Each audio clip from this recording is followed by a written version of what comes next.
people that are resentful towards her. But it's really not about her, guys. It's about what she represents. To be clear, Caitlin Clark is being fouled at a record rate. Some of them are brutal fouls, and a lot of the refs are looking the other way. Fortunately, it's creating a textbook hostile work environment for Caitlin Clark.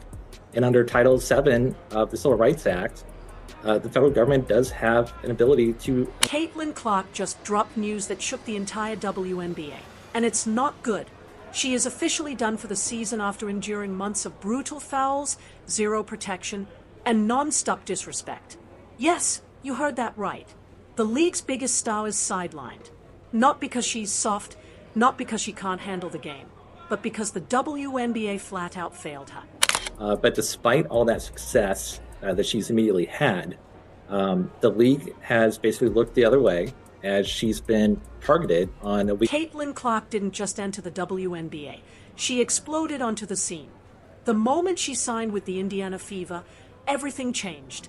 The league, for the first time, got a front row seat to what real media attention looks like. Sure, there have been rookies before, but none like this. Clark wasn't just another draft pick. She instantly became the golden goose, the face of the league, the cash cow that everyone wanted a piece of. Overnight, it wasn't just the WNBA anymore. It was the Caitlin Clark show. Okay, because she's brilliant. Right? That's why she's wreaking havoc. Because she is. And the numbers? They are jaw-dropping. Her arrival didn't just make headlines. It blew them out of the water. Engagement on the WNBA app skyrocketed by 6,313%. Let's be real, nobody was even opening that app before Caitlin Clark showed up. Subscriptions? Up 366% overnight. Then you've got merchandise. Sales went through the roof with a 610% spike because everybody wanted her name, her number, her jersey. And the ripple effect didn't stop there. The Indiana Fever, once one of the league's most overlooked franchises, saw their value literally triple. Think about that. One rookie took them from forgettable to one of the most valuable teams in the entire league. Attention about Caitlin Clark. Caitlin Clark has had a seismic impact on the WNBA ever since she first joined. Merchandise sales. But instead of celebrating her rise with parades, statues, or wrapping her in bubble wrap to protect the league's golden goose, the WNBA seemed almost uneasy. Why? Because Caitlin Clark did something that no veteran, no MVP, no league ambassador had ever managed to do. She completely shifted the landscape overnight. She even overshadowed A.J.A. Wilson, a three-time MVP, the very face the league had been building around for years. And that's when the real storm hit. This wasn't just about basketball anymore. It was about politics. It was about egos. It was about jealousy. Because suddenly, the league had to wrestle with an uncomfortable truth. The player carrying them into mainstream relevance wasn't one of their chosen veterans, but a rookie, young, white, and impossible to ignore. After she was drafted and heading into her rookie year, A'ja Wilson, who is a three-time MVP of the league, she's won the championship for the Las Vegas Aces, she came out and addressed the attention that... What's absurd is that Caitlin Clark never asked for any of this. She didn't sign up for drama. She didn't beg for headlines. She just played her game. But the moment her face became the centerpiece of every highlight reel, the story was no longer hers to control. And that's when the backlash came. Ugly, unprofessional, and above all, unsafe. Now here's the bombshell she's done for the season. Not because she's washed. Not because she couldn't handle the spotlight. No, the truth is far darker. She's been beaten down on the court and worn out off of it. The brightest star in the WNBA was left unprotected, and the cost was catastrophic. She is taking on harder fouls and at a higher rate than any of her peers. So it turns out that in her rookie season, she absorbed 17% of all flagrant fouls or hard fouls. Let's get back to the numbers, because while the drama looked personal, the data tells the real story. This season, Caitlin Clark was on the receiving end of 17% of all the egregious, hard fouls in the entire WNBA. Think about how wild that is. One single player taking nearly a quarter of the league's worst hits. And here's the kicker, compared to the next closest player, her number is more than double. Double! That's not competition. That's straight up targeting. Boils her blood when people try and say that it's not about race. And so, unfortunately, it seems like there's a lot of commentary that's being made by players when they're on camera and they know reporters. And let's be clear, these weren't just love taps. We're talking blindside shoulder checks, midi collisions, and hits that looked more like rugby than basketball. Meanwhile, the refs, they slipped into full spectator mode while Clark was getting hammered every other game. There were possessions where she took 3, sometimes 4 fouls in a single trip down the floor, whistles silent. The viral clips say it all, referees standing still, crickets chirping, as if they'd completely forgotten what their job even was. More than double the rate of any of her peers. This is not something that you would see occur to any other top star in any other league. And I think a lot of fans are scratching their heads of why the league is allowing this to. The wildest part, not a single player was suspended. Not one. It didn't matter how brutal the foul looked, how loudly the crowd gasped, or how many times the clip went viral in slow motion. Nothing happened. The league just shrugged. Tell me, how does that make sense? Even one analyst put it bluntly, she's one flagrant away from a career-ending injury. And you know what? That flagrant finally came. Now, Caitlin Clark, the biggest star the WNBA has ever had, is officially out for the season. There's a lot of jealousy and animosity, and that can be understood, right? If you've been a VP of the league in the past, yet you were unable to. And this is where things get hot, because this isn't just about fouls anymore. This goes way beyond basketball grit. It cuts much deeper. When AJ Wilson said it, she didn't mince words. Race is a factor. I get really upset when people claim it's not, she admitted. That's a 3-time MVP on a live MIC making it clear, no filter. Suddenly, you realize Caitlin Clark isn't just taking hits on the court. She's carrying the weight of a cultural battle she never even asked to be part of. Able to achieve the visibility and perhaps the endorsements that Caitlin Clark has received right out of the gate, it shows that it's normal to assume that there would be some degree of resentment.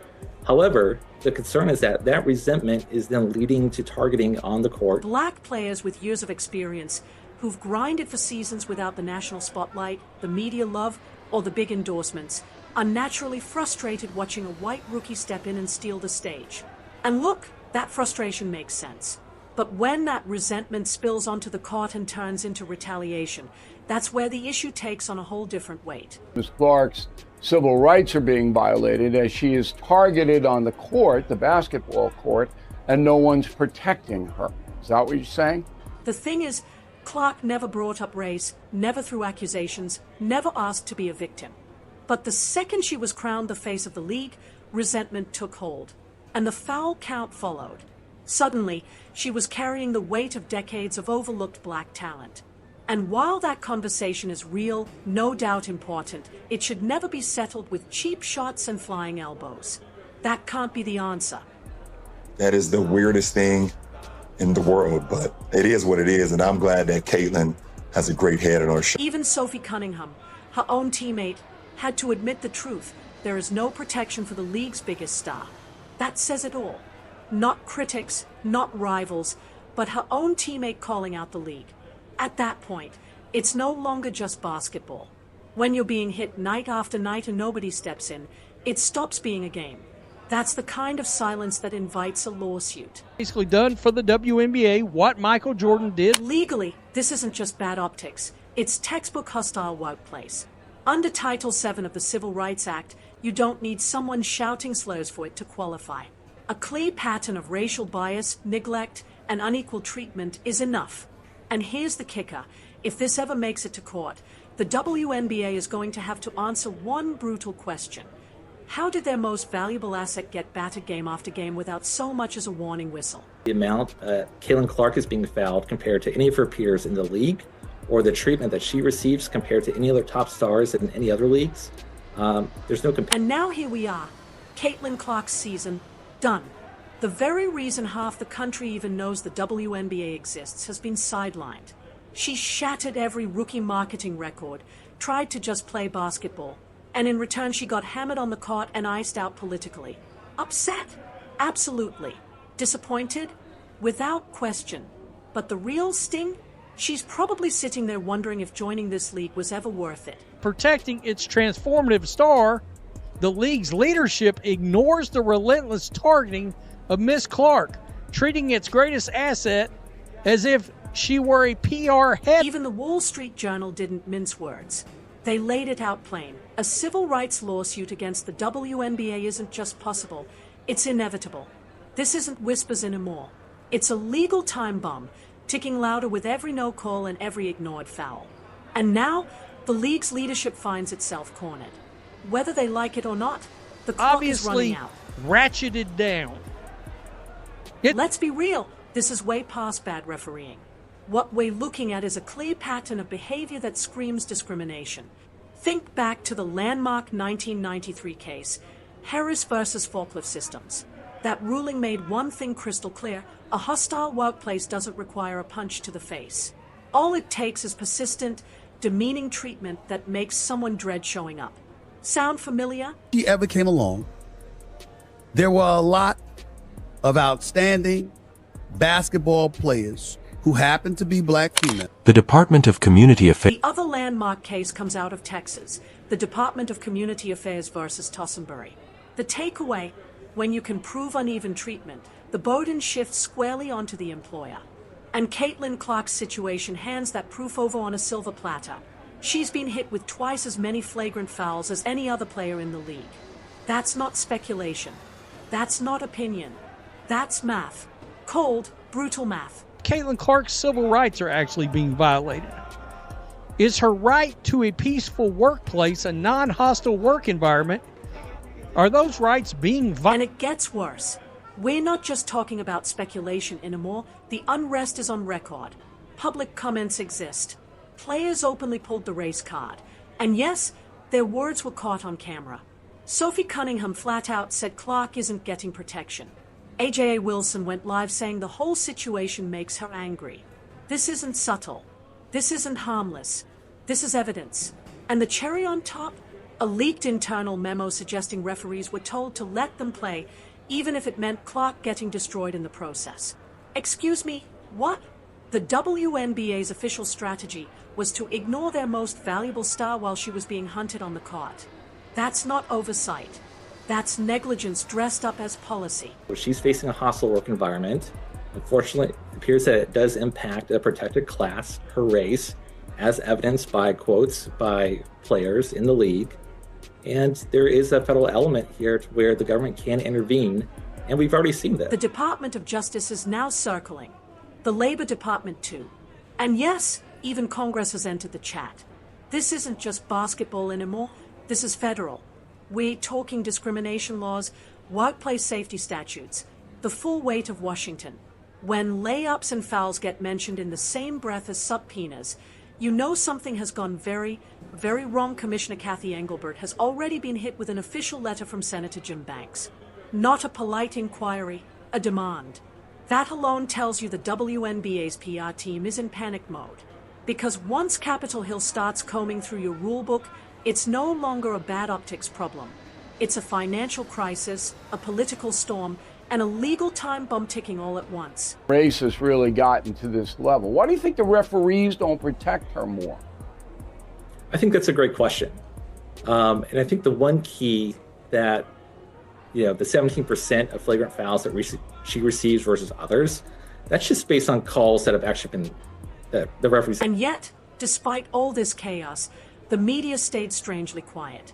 No primetime specials, no endless think pieces, no investigative deep dives, just silence. Almost as if the biggest story in women's sports was off limits. Then came the Olympic snub. Team USA left Caitlin Clark, the single player propping up league viewership, selling out arenas, and breaking every rookie record, off the roster. Let that sink in. The WNBA's golden ticket can't make the cut for the Olympic team. That's not just questionable. That's political. Sense of it. Play under these circumstances, where these girls are just going out there and playing basketball. And the fallout? Instant. Ratings for the All-Star Game, the night that was supposed to be the league's big celebration, collapsed by 55%. That's not some random dip. Fans had one reason to tune in, and when they realized the star they came for wouldn't even be there, they flipped the channel. It was almost collective, like the entire fan base shrugged and said, "Oh, she's out? Then so are we." But here's the twist, even the owners joined the Downplay Clark Club. Mystics owner Sheila Johnson laughed it off, saying other players should get more attention. Really? That's your response? You'd think an owner benefiting from the league's massive growth would stand behind the very player fueling it. Instead, we're watching politics take the wheel, and this goes beyond the Olympic snub or the media silence. This is the psychological toll. Caitlin Clark herself admitted it. They get away with things they wouldn't do to anyone else. That didn't come from a fan page or a teammate. It came from the one taking elbows to the ribs and getting hit midden while referees stand around like it's a WWE sideshow. If that shocks you, hit subscribe, because this is just heating up.